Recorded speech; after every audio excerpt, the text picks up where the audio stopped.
Selamat sore, salam jumpa lagi dengan saya Edi Sareng, pemilik akun YouTube Naruk Sareng. Sore hari ini saya hadir kembali di hadapan Bapak Ibu sekalian, khususnya teman-teman saya kelompok disabilitas Kabupaten Sika, NTT, Indonesia, bahkan di mana saja YouTube Naruk Sareng ini dapat dijangkau oleh Bapak Ibu sekalian. Terima kasih banyak. Saya sampaikan salam, salam, salam. Haleluya, haleluya. Bapak Ibu, saudara-saudara sekalian, sore hari ini saya mau omong sedikit tentang organisasi. Jadi saya bicara soal organisasi ini bukan berarti karena saya ahli. Tidak, saya sangat tidak ahli. Tetapi saya berpengalaman berorganisasi di pemerintah dan di yayasan atau di LSM itu tidak kurang dari 30 tahun. Bahkan sejak mahasiswa dulu saya sudah sering terlibat dalam organisasi. Organisasi resimen mahasiswa, saya komandan batalionnya. Organisasi kooperasi mahasiswa, saya juga salah satu inisiator mendirikannya. Dan berbagai macam organisasi lain. Kemudian pada saat saya selesai kuliah, saya juga terlibat di dalam, bukan terlibat tapi saya adalah anggota PNS, yaitu pegawai perkebunan. Pegawai perkebunan, bukan, maksud saya bukan pegawai perkebunan, tapi di PTP 26 ini, di Vayoti ini. Di Valiti ini itu saya staf di situ, dan namun karena ada beberapa persoalan saya mengundurkan diri, dan sejak tahun 90 saya aktif di organisasi sosial kemasyarakatan, dan yang lebih profesional lagi adalah LSM, orang-orang aktivis LSM, dan itu sangat lama. Sampai saat ini, sejak tahun 90 saya tetap masih aktif di dalam kegiatan LSM sebagai aktivis HAM, aktivis lingkungan, dan aktivis untuk memperjuangkan hak-hak masyarakat adat. Jadi saya cukup banyak tahu secara praktis, bukan secara teori, secara praktis, bahwa di dalam organisasi yang baik, organisasi yang bagus, organisasi yang akan berhasil sukses, itu dari pengalaman saya dapat memetik berbagai macam informasi, ya tentu belajar secara kursus di mana-mana, sehingga saya sudah menyusun satu prinsip, atau katakan seperti kode etik atau prinsip organisasi yang baik dan benar, dan yang kalau diikuti dengan taat setia pada prinsip itu, maka kita akan sukses. Organisasi itu maksimal akan sukses jika tidak ada sesuatu yang luar biasa yang terjadi. Bapak Ibu sekalian, prinsip-prinsip yang saya yakini bahwa akan bisa membawa dan menuntun organisasi itu akan baik dan benar. Organisasi apa saja? Organisasi sosial kemasyarakatan, organisasi ekonomi, organisasi pemerintahan, partai politik, apa saja organisasi keagamaan, kita tidak bisa terlepas daripada 7 prinsip yang saya yakini, dan saya yakin Bapak Ibu juga pasti meyakini itu, dan mungkin sudah tahu, hanya saya menyusun sedikit sistematik, seperti ada kronologisnya. Prinsip atau kode etik pertama yaitu organisasi itu satu, dia harus benar-benar demokratis. Demokratis ini jangan ada bilang demokratis jadi seperti partai politik, bukan. Justru banyak sekali organisasi di luar yang menamakan diri demokratis, tapi ternyata di dalam aktivitas kegiatan mereka setiap hari sangat tidak demokratis. Ada otoriter, ada diktator, ada main hakim sendiri, itu banyak sekali terjadi. Demokratis ini artinya begini, kekuasaan yang paling tertinggi berhak untuk mengatur, memutuskan segala macam, itu terletak pada anggota. Anggota mempunyai kekuasaan, mempunyai wewenang paling tinggi. Sedangkan pemimpin di dalam kelompok itu hanyalah lambang kekuasaan itu sendiri. Tapi dia tidak mempunyai hak yang paling tinggi. Jadi pemimpin di dalam organisasi yang demokratis adalah pemimpin yang berani mengamputasi hak-haknya. Dan haknya itu terletak berkisar bergerak di dalam keanggotaan. Itu demokratis. Karena demokratis ini begini, kalau kita melakukan hal yang sangat demokratis, ya itu artinya apa? Kita menghargai anggota yang ada di dalam kelompok itu. Kita saling menghargai, kita memberikan, oh dia juga punya hak. Walaupun di dalam struktur organisasi, di dalam anggota itu, dia menempati tempat yang paling rendah. No problem. Harus ada demokratis. Seperti itu. Itu pertama, demokratis. Kemudian yang kedua apa? Akuntabilitas. Akuntabel. Ini penting sekali. Setiap organisasi, orang yang ada di dalam organisasi, apapun yang dia lakukan, apa tutur katanya apa, tugas-tugas yang diberikan kepada organisasi, apakah dia divisi, di seksi, atau ketua, atau direktur, atau apapun, dia harus mempunyai satu prinsip sifat dalam dirinya, yaitu apa? Akuntabilitas. Artinya apa? Apapun yang dia lakukan harus dapat dia pertanggungjawabkan. Harus dapat dipertanggungjawabkan.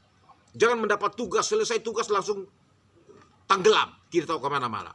Harus dapat dipertanggungjawabkan. Hasil atau tidak hasil, baik atau buruk, harus dapat dipertanggungjawabkan secara demokratis di dalam organisasi. Itu prinsip yang kedua, akuntabilitas.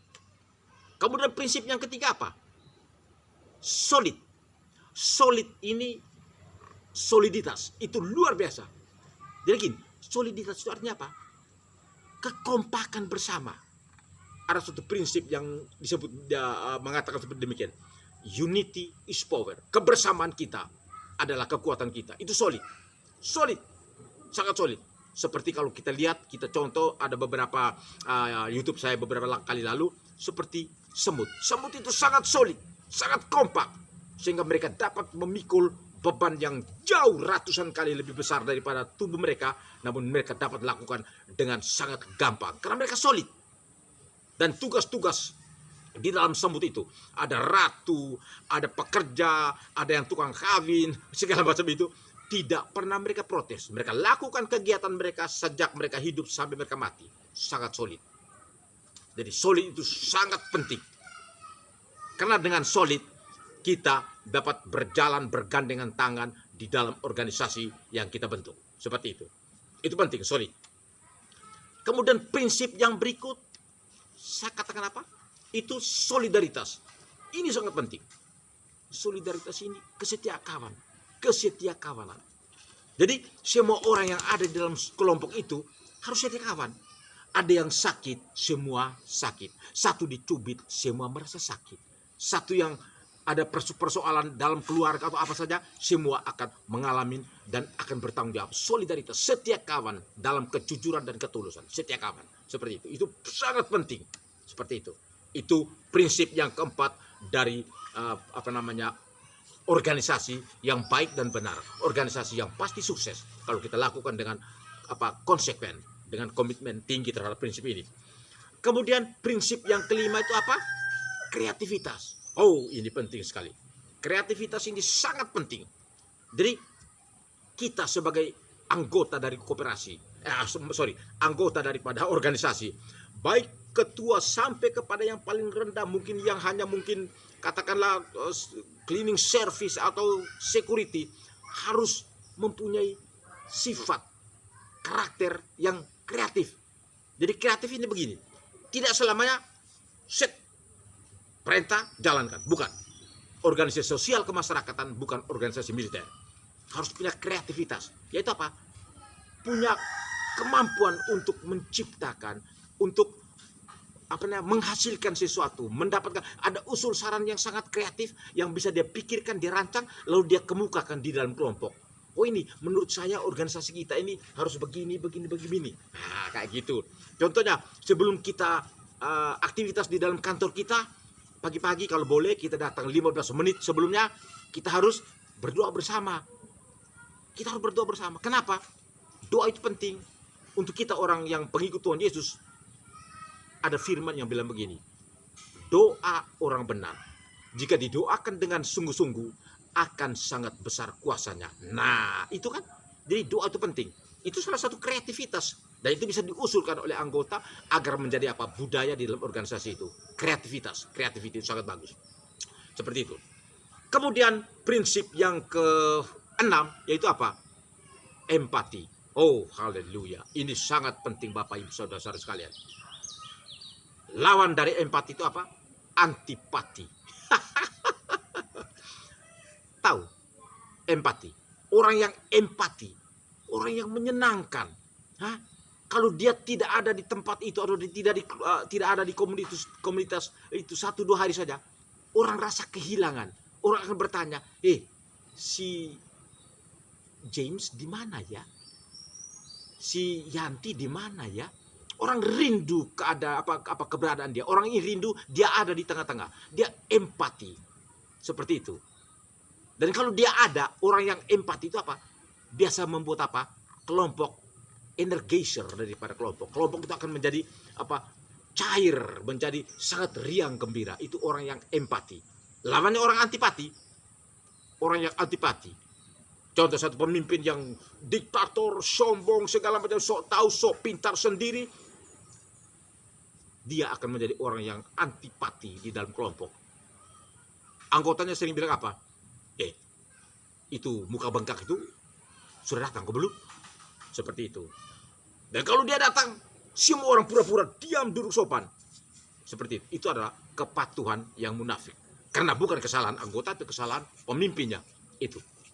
Jadi empati ini sangat penting. Dan empati ini lahir daripada pribadi yang berjuang tiap hari menjadi orang yang jujur, tulus, taat, setia, sabar, adil, lemah lembut, rendah hati, berkenan, dan penuh kasih sayang. Itu orang yang akan memiliki empati. Kemudian yang terakhir apa? Transparansi. Prinsip transparansi di dalam organisasi ini sangat penting. Karena kalau kita prinsip transparansi, itu artinya apa? Organisasi ini akan menghilangkan 80-90% dari niat-niat jahat, niat-niat tidak baik di dalam organisasi. Baik dari pimpinan sampai kepada anggota yang paling rendah. Transparan. Kalau kita orang singkat, orang bilang apa? Naruk save ita plenar, ita denang. Kita omong terbuka, transparansi. Tapi tentu kau tidak transparansi dengan semua persoalan, tidak. Tapi hal yang menyangkut organisasi, aktivitas, kegiatan, keberadaan di organisasi, kita harus transparan. Apalagi yang menyangkut keuangan, itu harus benar-benar transparan.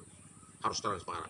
Karena ketika kau transparan, kau tidak pernah memberikan kesempatan kepada orang lain untuk menilai jelek engkau, tidak. Apalagi pemimpin. Dan prinsip ini dari prinsip pertama